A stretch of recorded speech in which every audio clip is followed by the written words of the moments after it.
Barton Sloane took Clara Whitcomb's hand before the whole church and announced that Whitcomb's stone yard would close the morning after their wedding.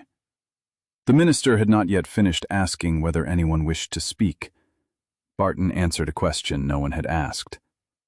"A married woman has no business shouting orders at cutters and teamsters," he said, smiling toward the crowded pews. "Clara will have a proper home now." Clara's broad shoulders went still beneath her deep blue Sunday dress. The gold ring on her finger had belonged to Barton's mother. The stone yard had belonged to Clara's father, and Clara had spent 6 years making it pay. "You told me I could keep my work. Until we were married." Barton's smile tightened. "Let us not make a scene." Clara pulled off the ring. "Then we will not make a marriage." She pressed the gold band into his open palm while every face in the little church turned toward them. Barton stared at it as if she had struck him. From the rear pew, bridge foreman Wade Bennett rose but did not come forward. He watched Clara, waiting to see what she would choose before offering anything she had not requested. Barton closed his fist around the ring. "My teams cross the creek at dawn. Without them, you cannot deliver 1 block of the church foundation by Saturday." Clara looked past him to the trustees who had ordered her stone, then toward the open doors and the pale blocks stacked across the road in her yard. "Then I will find another road." She walked out of the church alone. The bell rope swayed behind her, though no one had touched it. Outside, late summer light lay bright across Red Butte, Colorado, and turned every edge of the limestone stacks white.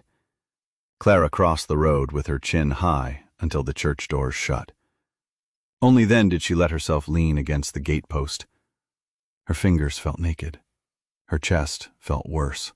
She had believed Barton when he said he admired the way she had kept her father's yard alive after pneumonia took him. She had believed him when he sat at her kitchen table, studying invoices while she described the church schoolroom foundation. She had even believed that his easy manner with trustees could give her work a fair hearing, in rooms where men sometimes addressed questions to the youngest male laborer rather than to her. Now she understood the price he had attached to every kind word. The church door opened. Wade Bennett stepped out carrying his hat in both hands. He was 38, tall and deep-chested from years of lifting bridge timbers, with a weathered face and a dark beard that never seemed to grow evenly along his left jaw. Clara remembered him as the quiet apprentice who had worked 1 season for her father before leaving to build crossings for the county. He stopped several feet away. "Do you want company?" he asked. Clara wiped one thumb beneath her eye before a tear could fall. "Do you have 4 teams and a road Barton does not own?" "1 team, maybe 2 by evening." "Then I want teams, not company." Wade nodded, as if that answer deserved respect. "What are the terms?" That made her look at him. He did not offer charity. He did not tell her she was brave or foolish or too upset to discuss business. He asked for terms. "Usual town rate," she said. "Half when the first load reaches the church trench, half when the last one does." "Fair." Barton came through the doors with 2 trustees behind him. His handsome face had lost its church smile. "Bennett, I have a winter bridge contract waiting for your signature," he said. "It includes exclusive hauling through my lumber company." Wade put on his hat. "Then you had better find another foreman." Barton's eyes shifted from him to Clara. "You would throw away a season's work for her pride?" Wade answered, "I would throw it away before I let you price a woman's consent into a freight agreement." He crossed the road and followed Clara into the stone yard. The yard was no grand quarry. It occupied 3 sloping acres between Red Butte Creek and the wagon road, with an open cutting shed, a hand derrick, a capstan, 2 stone sledges, and rows of limestone blocks quarried from a low shelf north of town. Some blocks were rough-faced, others carried the clean chisel margins Clara's father had taught her to make. Chips lay pale as broken crockery beneath the benches. Her foreman, Amos Bell, was waiting with 5 cutters and 3 laborers. Amos was nearly 60 and had only 2 fingers on his left hand, but he could read a stone's grain by wetting one corner and watching how the color deepened.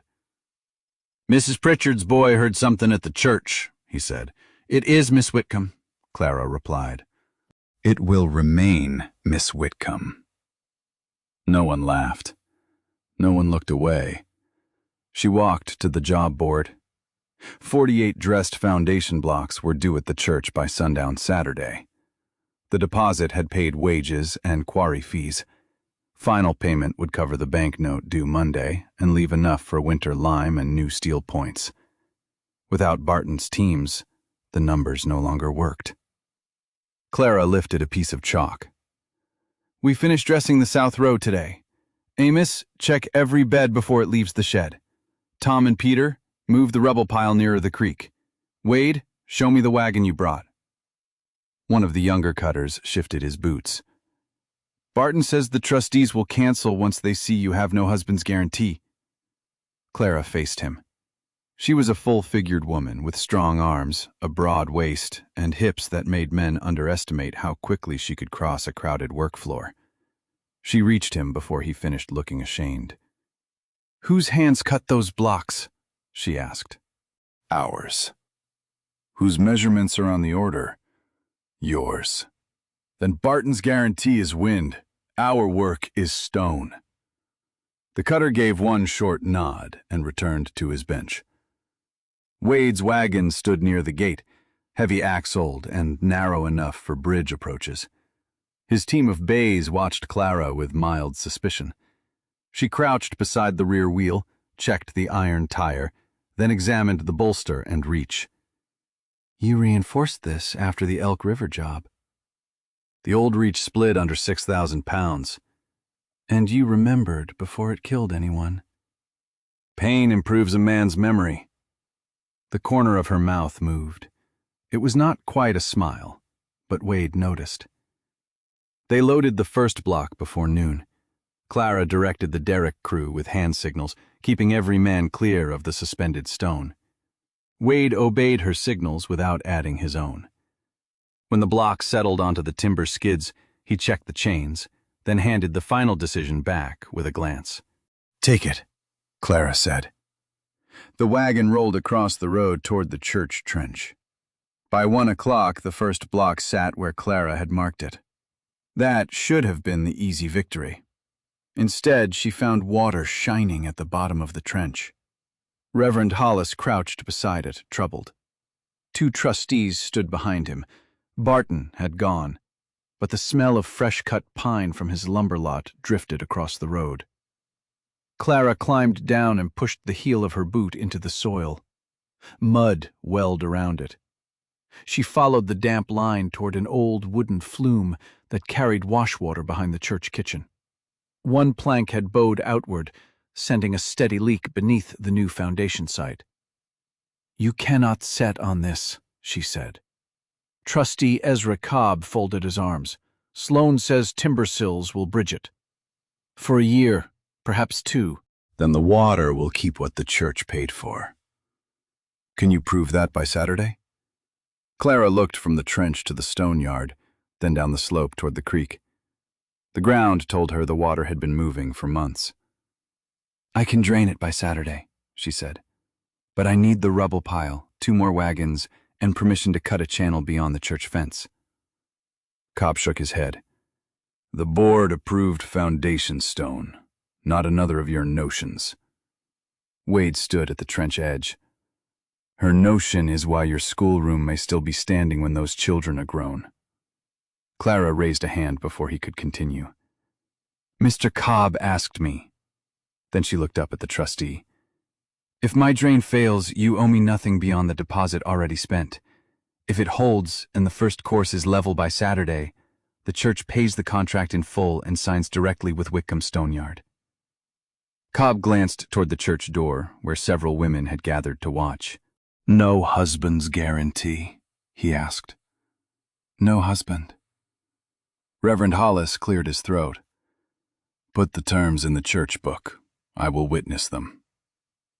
Clara climbed out of the trench. Her skirt was muddy to the calf, and her Sunday bodice pulled tight across her back. She did not apologize for either. Before evening, Wade found a second team owned by his cousin. Clara sent men to gather graded rubble while she marked the drainage fall with stakes and a water level. She did not need a perfect channel. She needed a clear path for seepage to reach open ground below the foundation. At sunset, Barton returned. He watched from the fence as Clara stood in the trench, setting flat stones beneath the outlet. "You always did mistake stubbornness for independence," he called. She handed her hammer to Amos and climbed out. "You always did mistake a promise for ownership." His gaze moved to the men, the wagons, and Wade. "I came to give you one last chance to avoid disgrace. Transfer the yard to Sloan Lumber. I will tell the church the wedding was postponed, not ended. You may keep the house and whatever duties suit you." Clara studied the man she had nearly married. "Did you ever intend to let me keep any part of myself that could say no to you?" For a moment, something uncertain crossed his face. He could have stopped. He could have admitted the fear beneath his need to control every contract in town. Instead, he said, "A sensible woman would be grateful." Clara opened the gate. "Then find one." Barton left, with dust lifting behind his polished boots. Wade remained beside the capstan until Clara came back. "I can put a man at the gate tonight. I do not need guarding." "No." He looked toward Barton's lumber lot. "But you may need a witness." Clara considered that distinction, then nodded. "One man. He stays outside the cutting shed and takes orders from Amos." Agreed. That night, Clara slept for 3 hours on a cot in the yard office. When she woke, Wade had left a tin cup of coffee beside her ledger and covered it with a saucer to keep out the dust.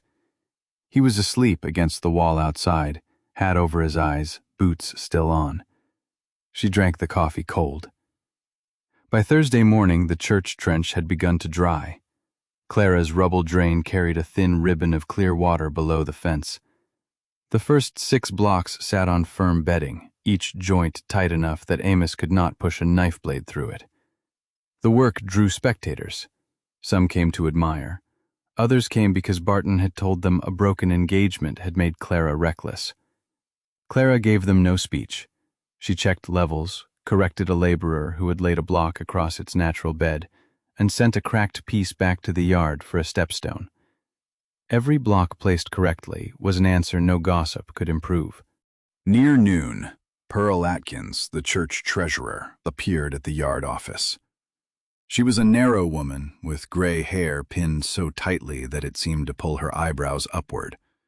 She carried no ledger. "May we speak privately?" Pearl asked. Clara led her behind the cutting shed, though Wade was close enough to see if Pearl needed help. Pearl clasped and unclasped her hands. "Barton told the board your stone would become his wedding gift to the church." Clara heard the cutters striking in steady turns behind them. "He had no right to promise that. He said the yard would belong to him by Saturday morning. He accepted our public thanks last month. Reverend Hollis believed you knew." The humiliation in the church changed shape. Barton had not made a foolish demand in the pride of the moment. He had arranged the business he expected to receive, promised away Clara's inventory, and planned to place his name above work already paid for by her risk. "Did the church give him money?" "A small advance for timber on the schoolroom roof. He joined it to the stone when he spoke to the board." Pearl lowered her voice. "I should have asked you. We all should have." Clara looked toward the pale blocks, seeing not only the weeks of labor in them, but the ease with which a roomful of respectable people had imagined that marriage would erase her ownership. "Tell Reverend Hollis," she said. "Then enter one sentence in the book. No goods are accepted in a donor's name unless that donor owns them. Will you finish the foundation? I signed with the church. The church did not put that ring on my hand." Pearl's mouth trembled. "I am sorry, Clara." Clara let the apology stand. Help me make the next contract harder to steal." Pearl went back across the road. Wade waited until Clara called him closer. When she told him, the muscles in his jaw tightened. "I can speak to the county board," he said. "Sloan used my winter contract to make his offer look larger." "And say what? That you changed your mind because a woman was insulted in church?" "I changed my mind because a dishonest man attached freight terms to a bridge job." "They will still say I cost you the work." "They may." Clara studied him. "Does that frighten you?" "It should." Wade rubbed a scar along his thumb. "I've spent 12 years becoming the man counties call when water rises. One word from Barton can make me the man who cannot keep business separate from a woman." "Then keep it separate." "I cannot. He made your consent part of my contract." Clara looked away first. Wade stepped back, leaving room between them. "I will not ask you to be grateful. I will ask you to let me choose which work makes me able to live with myself." She nodded once. "Choose it then. But send me an invoice for the teams." "Already written." That afternoon the clouds gathered above the western ridge. Rain in Red Butte could fall half a mile away and arrive in the creek as a brown wall of water. Clara watched the dark line under the clouds while Wade's 2 wagons hauled the 10th and 11th blocks. The church foundation was progressing, but 37 blocks still waited in the yard. Amos came from the north gate carrying a folded notice. "Sloan bought use of the timber bridge through Monday. Says no commercial wagon crosses without his leave." The bridge lay upstream on land owned by Barton's Lumber Company. Most local teamsters used it because the old public ford below Clara's yard had washed into a deep, crooked channel 2 winters earlier. Wade read the notice. "He has the right to close his bridge. He does not have the right to close the ford." "The ford cannot carry a loaded stone wagon," Amos said. Clara walked to the creek. The water was low for the moment, sliding between gravel bars. The old approach remained visible on both banks, but the center had scoured deeper. Rough quarry waste filled half her yard behind the cutter's shed. Blocks too irregular for walls, chips too large for lime, stone that had seemed nearly worthless that morning. She crouched and picked up a chalky fragment. Then she looked at the hand derrick, the rubble carts, and the marked drainage trench at the church. "We do not need to bridge the ford," she said. "We need to give the creek a bed the wheels cannot steal." Wade came beside her. "A stone causeway will take days. A permanent one will. I need 2 wheel tracks packed below the current, with larger pieces at the downstream edge and rubble wedged between. The water can pass over it. If the rain comes hard, it will take the loose stone. Then we cage the upstream side with the spare crib timbers you brought for the winter bridge. Those timbers belong to Wade's abandoned contract. Using them would end any chance of returning them to Barton untouched." He looked toward the clouds. "Tell me where to put them." Clara did. The yard changed purpose within minutes. Men who had been cutting smooth faces now rolled rough stone to the bank. Wade's teams dragged timbers into the shallow water, while Clara marked the wheel lines with stakes. She placed the broadest flat waste on its natural bed, building from downstream toward the center so the current pressed the pieces together instead of lifting their edges. The first rain struck just after 4. Women from the church brought lanterns, bread, and oilcloth. Pearl Atkins arrived in an apron and began carrying hand-sized rubble in a coal scuttle. Reverend Hollis took off his coat and worked beside Amos without attempting to lead him. Barton watched from the covered timber bridge. "You are putting men in a flood channel," he called. "When one dies, remember your pride chose it." Clara looked up at the ridge. The hard rain remained west of town. They had time, but not much. "Everyone out when the water reaches the red stake," she ordered. "No stone is worth a man." Barton laughed once. "And no woman is worth my contract, Bennett." Wade drove a timber pin and stood. Your contract was never worth her obedience. Clara pointed to the next block. Less talking. Set that flat face down. Wade obeyed. By dusk, the wheel tracks reached the opposite bank. Water ran ankle-deep over the stone. Clara sent an empty wagon across first. The wheels sank an inch, then climbed. She stopped the team, ordered more rubble at the left track, and sent it back. The second crossing held. Load half weight, she said. Amos touched her elbow. Rain is coming. 1/2 load tells us whether we worked or guessed. They chained a smaller foundation block onto Wade's wagon. He took the reins. Clara climbed onto the seat beside him. You can direct from the bank, he said. I can feel the wheels from here.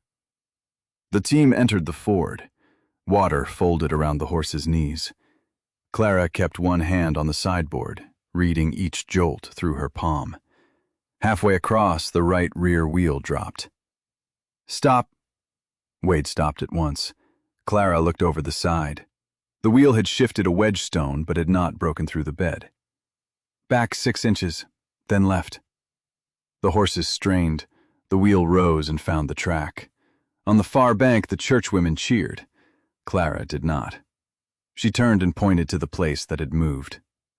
Double the downstream edge there, then full load. Wade looked at her profile in the rain. Your father would have been proud. She kept watching the ford. My father would have told me the left track is 2 inches high. That too. Her laugh came out unexpectedly. It was small and tired, but it loosened something in every person standing near enough to hear. They reinforced the track until dark. The western rain finally reached the upper creek and the water climbed toward the red stake. Clara ordered everyone out. They stood beneath the cutting shed roof as the creek rose over the new stone bed. For several minutes, nothing could be seen but muddy water and the tops of the stakes. One crib timber shuddered. The upstream rubble shifted, settled, and held. Then a shout came from the timber bridge. Barton's lumber wagon had been left on the approach as a warning to other teamsters. Rising water had softened the bank beneath its rear wheels. The wagon slid sideways, dragging its brake chain and 2 stacks of roof boards toward the current. Barton ran for the horses. Leave the wagon, Wade shouted.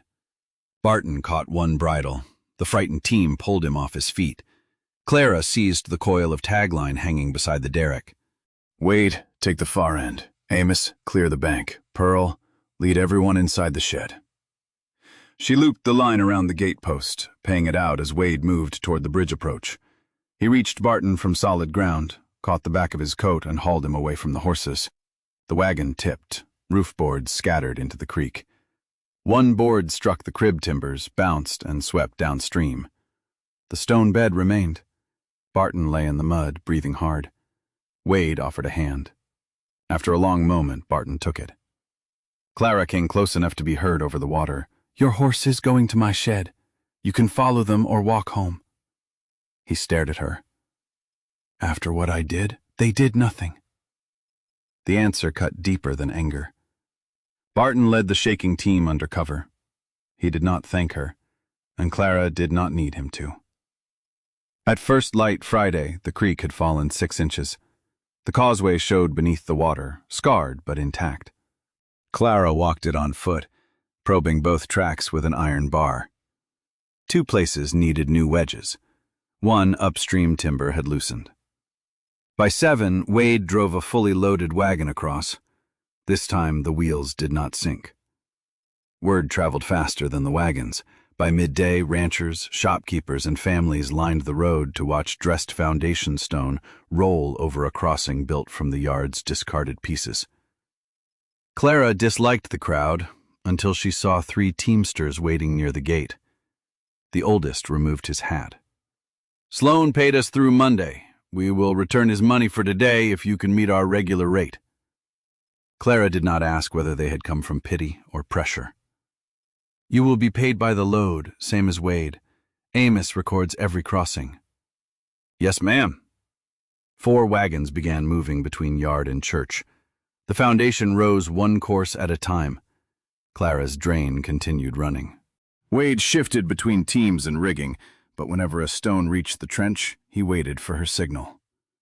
The trustees could see who owned the judgment on that ground. Late Friday afternoon, Reverend Hollis asked Clara to come inside the church. The pews had been pushed back from the center aisle. Barton stood near the pulpit with Pearl, Ezra Cobb, and the other trustees. Clara stopped at the same place where she had returned the ring. Barton's face was pale from the night before. Mud stained the hem of his coat, despite an effort to brush it clean. Reverend Hollis spoke first.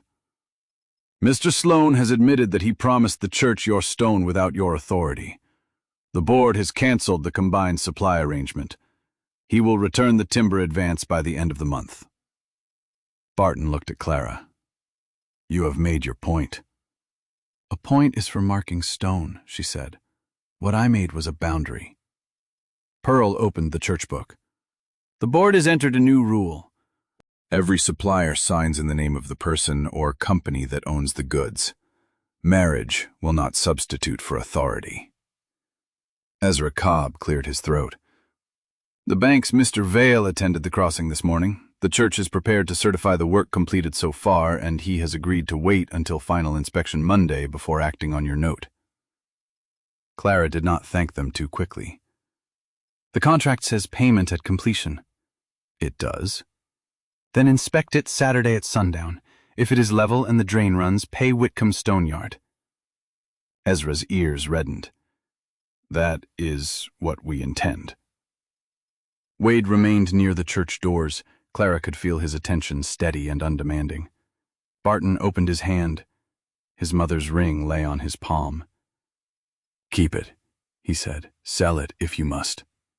Clara looked at the gold band. In another life she might have treasured the mercy in the offer. Now she recognized one last attempt to turn obligation into affection. "It belongs to your family. Take it home." His fingers closed. "Was there ever anything I could have said?" he asked. "Before you promised away my work?" "Yes. Afterward, you could have told the truth and asked forgiveness without asking for me back." Barton lowered his eyes. Clara left the church and crossed to the yard. The bell remained silent behind her. This time she was not alone. Her workers and 4 loaded wagons moved with her. The last day became a race against fatigue. By Saturday morning, every cutter's hands were blistered through the old calluses. Clara's right shoulder ached from guiding the setting bar. Wade had slept less than she had. Amos ordered both of them to sit for 10 minutes while he checked the next course. They sat on a rough block in the shade of the church wall. Wade handed Clara half an apple. "You are listing to the right." "The wall is level." "The wall, yes. You, no." She ate the apple. "If you tell anyone I obeyed you, I will deny it." "You obeyed Amos. That I will admit." For a few minutes they watched the work. The schoolroom foundation formed a clean rectangle behind the church, its pale faces bright in the sun. Children would learn their letters inside the walls that rose from it. Women would hold suppers there. Men who had doubted Clara would walk across those stones without thinking of the hands that set them. Wade turned the apple stem between his fingers. "I was engaged once." Clara waited. "Her name was Marion. She wanted a house near Denver. I kept taking bridge jobs farther away because I thought earning more would prove I could give her one. By the time I understood that presence was part of the promise, she had married a school teacher who came home every night." "Did you blame her?" "For a year," he smiled without amusement. "Then I grew older." Clara looked at his scarred hands. "And now?" "Now I would rather ask what a woman needs than decide what should satisfy her." The words settled between them, with no demand attached. Amos called for Clara. She stood, and Wade rose with her. "The rest of that conversation can wait," she said.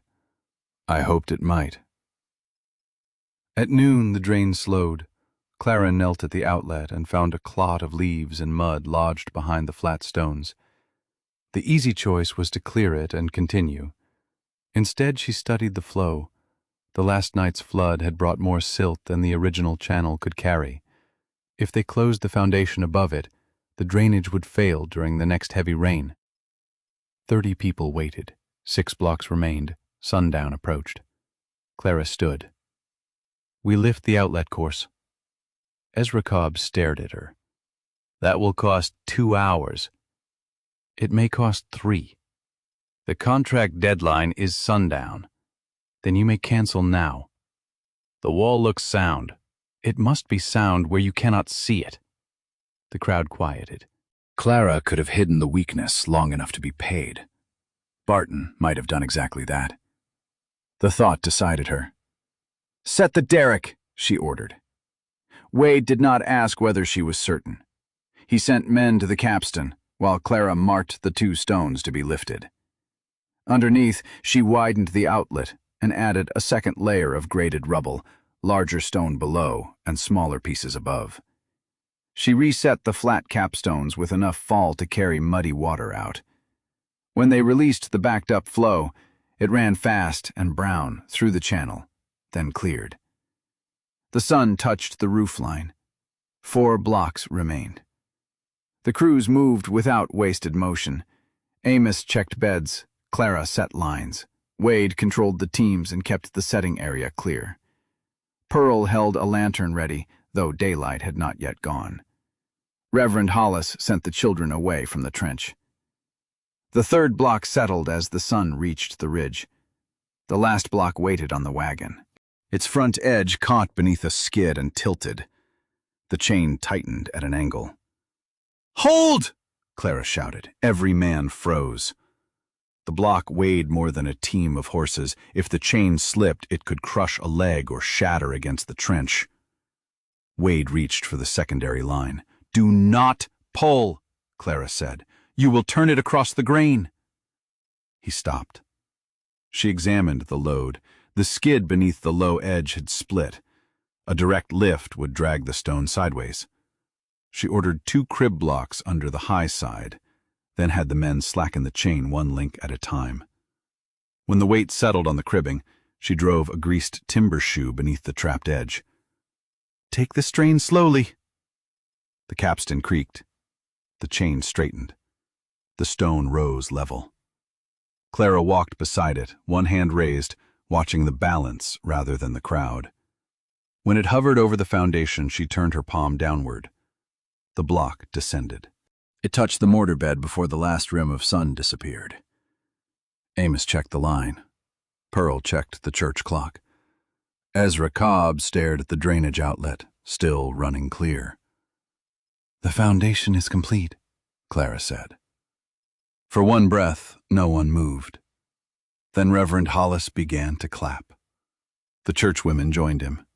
The cutters followed. Teamsters, children, trustees, and townspeople filled the worksite with applause that rolled across the road into Whitcomb's stone yard. Clara did not bow. She placed both hands on the final block and let herself feel its steadiness. Ezra Cobb brought the contract book and the payment envelope outside. "Miss Whitcomb, on behalf of the church, I accept the work." "On behalf of Whitcomb Stone Yard," she replied, "I accept payment." Pearl entered the words beneath Clara's signature. Mr. Vale from the bank stepped forward next. "The note will be renewed for 6 months at the same rate, if that suits you." "It will, provided the yard stands as its own security, no personal guarantor." He glanced at the crowd, then at the finished foundation. "Agreed." The contract and the banknote did more than save the yard. By Monday, the county requested a price for repairing the old public ford. Clara's temporary crossing had survived the storm and carried every church load. She quoted them a permanent stone bed with proper upstream cribbing and a maintenance allowance for spring floods. The county hired Whitcomb Stone Yard to supply and direct the work. Wade received the hauling and bridge crew portion under a separate contract. Neither name was hidden inside the other. Barton repaid the church advance and resigned as trustee before winter.